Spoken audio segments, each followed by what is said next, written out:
Over the past decade, perhaps even longer, two things have steadily risen and increased over time. The first being the prominence of video games, and the second being male loneliness. And now, despite video games becoming more immersive and more prominent, more relevant in society and as a pastime, especially for men, this video isn't about blaming games. It's about asking why games resonate so strongly with men right now, and seemingly for the longest amount of time that I can even remember dating back. Now, when I say loneliness, I'm not talking about them just being alone. I'm talking about feeling as if you're unseen, as if you're unheard, as if you're disregarded, or you're disconnected. I think men struggle emotionally right now, especially because it's not socially acceptable for us to be able to vent or to speak about the thing that you're feeling or going through. They will frequently tell you, or they reserve the right at any time to tell you to just man up and just accept it and just, endure with what you're going through, which I agree with to an extent. But at the same time, I think this is why you'll see an increase in us utilizing games because of those societal norms, and some may even call them stigmas. Men may also struggle with a feeling of not being really valued unless they provide some sort of utility or productivity or success. And when that purpose and that direction and that utility starts to fade, well, then that's when the man can manifest feelings of not feeling important, not feeling as if you matter, as if you are of consequence. And therein lies where the male loneliness takes root. Now, traditionally, we have had societal structures that sort of reined in this loneliness and kept it in check. But over time, these structures have weakened. Structures such as having a stable career, living in a tight-knit community, clear rites of passage, going through struggle, going through adversity, becoming a man, those type of things. There has been a declination in the prevalence of that, and that has in turn negatively correlated with the rise of male loneliness. And men are often told to just figure it out, to not exude weakness, and those emotional needs begin to disappear as we all just attempt to relocate and live within this norm that has been this way for the longest, but also it seems to be growing increasingly and increasingly more unstable because there is no regard for the male well-being and male mental health, in my opinion. I think another large predicator of this transpiring has also been the alienation between both men and women. You'll see females going to school, becoming educated, getting their own jobs. After they complete said things, they have pretty objectively outlandish standards in regards to the guys that they want. They all want to be a certain height, have a certain profession, certain career, and those things are fine. Want to be with someone who is stable, but it's where the concept of the income comes in, where a guy who's just an average hardworking guy, maybe a guy who's out there paving our roads or cutting our grass or making sure we can flush our toilets, where that guy, his job title isn't sufficient for her, or the amount of money she thinks he earns isn't sufficient for her, which in turn only feeds into that male loneliness, which I think is a component that no one talks about enough. They kind of just gloss over it, and it's like, well, men aren't trying hard enough, or men are this and men are that. Now, as a way to kind of just substantiate what I'm telling you guys, this excerpt here from this overall article says in 2024, the U.S. recorded its lowest ever fertility rate of 1.6 births per woman, following a downward trend in fertility rates starting in the early 2000s, and it is consistent with a global decrease in fertility rates. Data from the United Nations Population Division showed that the global rates were down to 2.2 births per woman in 2023 compared to 5.3 in 1963. So I'm reading this article. What does this tell me? What is this saying essentially? What this is telling me is that men are getting into relationships and have fewer long-term partners. They have less stable emotional support and a less stable emotionally supportive environment, and there are few socially reinforced roles for men to comfortably exist in. This all contributes into the problem that we are now facing with male loneliness and how that feeds into their sort of diversion towards video games. When you talk about male loneliness pertaining to video games, we're not talking about solely a fantasy-based issue. These themes reflect measurable shifts that are happening right now in society and are reflective of our social dynamics as a whole, holistically.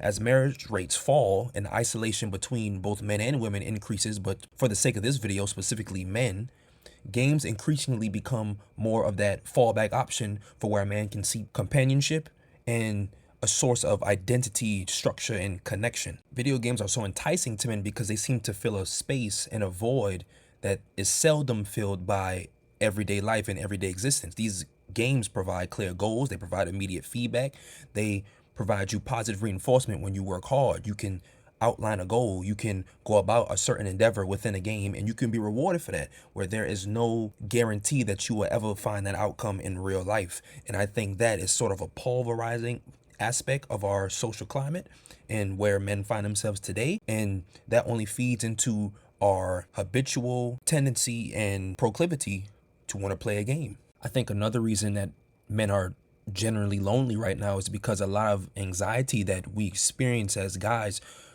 comes from the lack of control. In a game, as I mentioned before, you can control where you're going, what you're doing, with the effort you put in, how you level up the character, whatever. You can control all these different facets of a video game. Whereas life, it's a little bit different. Your social standing, your assets, your income, your future stability, all these things are not static. They're not something that you can control or something that you have a higher degree of sway over. It's not something that you have the same degree of sway over that you have in a game. Of course, you can make more money. Of course, you can find ways to increase your status, but that is exceedingly very difficult. And it's typically tied to the more income that you earn and that you could potentially earn in the future. But this all again feeds back into the issue I mentioned before, where our female counterparts are wanting guys to earn more and more as they become more educated and they themselves earn more. So a man is looking at these seemingly insurmountable standards and things that they have to live up to appease their female partners, and they're like, well, how can I be that? I can't compete with these rappers or these athletes or these guys who are influencers or things like that. So I'm just going to take myself out the game, play a game, and just live in loneliness. So as I just alluded to, in real life, these efforts that you put in, it's not going to always be rewarded. Whereas in a game, that dynamic is flipped. It could be rewarded. You could play a game like Dark Souls. You're alone and you're isolated, but that is survivable. You can continue to endure and persist. You can play Elden Ring. That strength is, it's not granted. It's something that you earn, but it comes with the hard work. That's not always guaranteed or always something that you could acquire in real life, which is why I think, again, it is so enticing.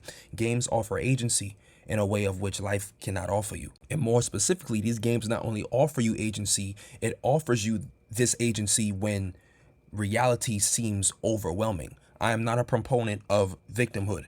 You can always make more money. You can always go to school to potentially get more educated and get a higher income skill. I don't believe in just whining and complaining about things, but it would be disingenuous of me to not realize and recognize that things are different for both of the two genders. And for men, the loneliness is far more pronounced today and is pretty ignored, to be honest. Okay, so what are some more examples of this? You could take a character like Messmer, who has loneliness through purpose without belonging. He's a character who has the utmost utility, and that loneliness stems from him being useful, but not necessarily being someone who is loyally followed, someone who is paid what he is owed, paid what he is due, and he's entirely shaped by the service, punishment, and sacrifice that he gives onto others, specifically his mother.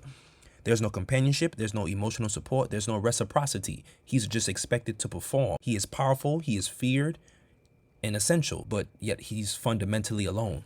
His isolation, his very existence is reflective. It's a mirror of a real world experience that many men face, and that's you're praised for being useful, but you're ignored emotionally. The tragedy of Messmer the Impaler isn't failure, it's devotion without belonging. He embodies what happens when your purpose replaces connection, or when a purpose replaces connection, because that's exactly what it is between him and his mother. He serves a purpose, but there is no connection there. He was literally abandoned and left for scraps. So I see and I think it's justified when he speaks in a way that sounds unamused or bored. He's shorn of light. I would be the same way. Now, one of my all-time favorite games, aside from Elden Ring, of course, is Ghost of Tsushima. Jin Sakai, the protagonist, he experiences male loneliness through moral alienation. He is brought up a samurai, which they are taught to face your enemy head on. But in order to save his home, he adopts measures that are not akin to the ones that he's been taught. And in turn, he is disgraced, he's outlawed, he He's hunted, he's ostracized, and it's unfortunate because his choices save lives, but they cost him his social acceptance.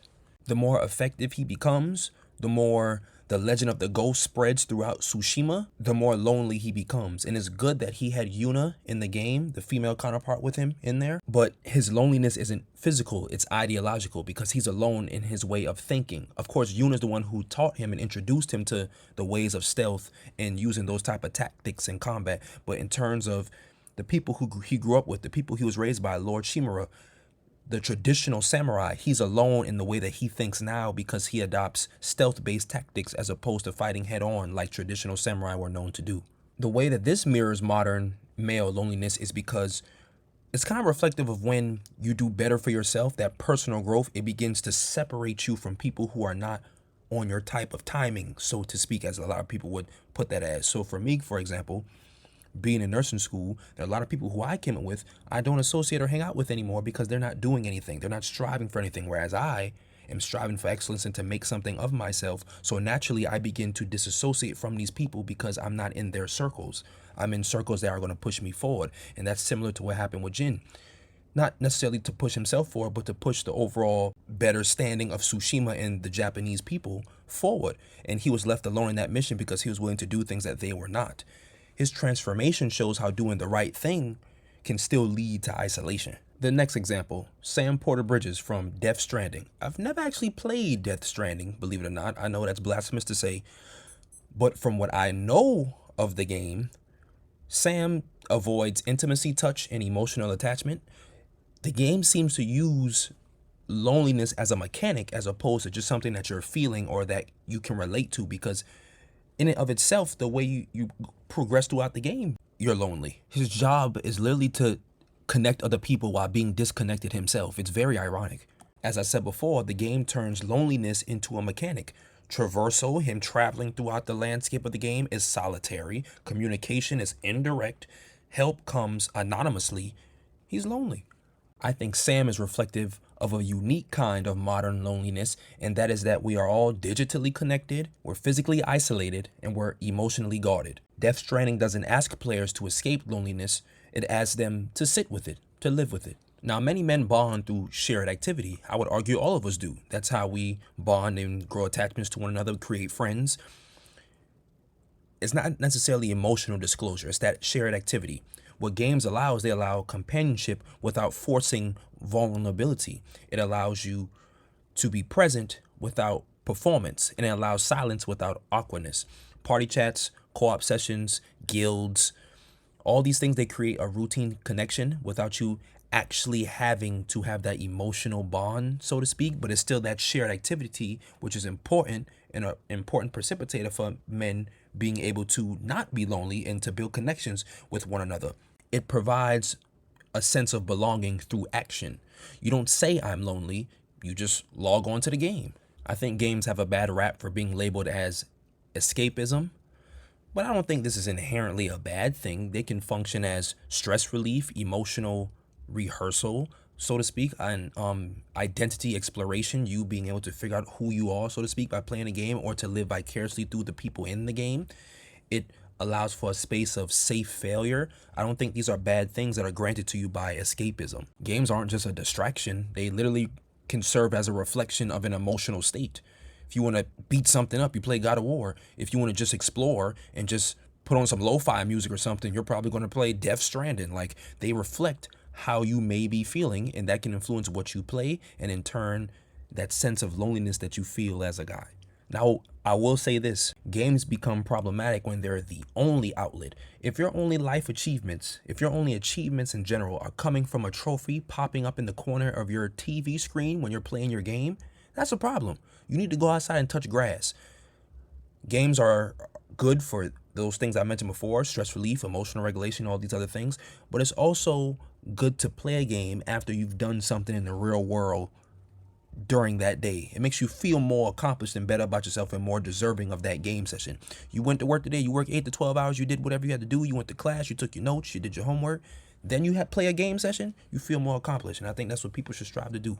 men specifically. I don't think games created male loneliness. I think they just responded to it. They stepped in where mentorship was lacking, where the community was fragmented, and where purpose became unclear. Games allow men to struggle without ridicule, they fail without judgment, and they can improve without being shamed or having the fear of being shamed. Games have become emotional spaces, training grounds, places of belonging. Until better systems of connection exist, games will continue to be where many men feel most seen. The question isn't why are men playing so many games? The question is what needs are games fulfilling that the real world isn't. I'm Harlem. Thanks for watching, and I'll catch you in the next one.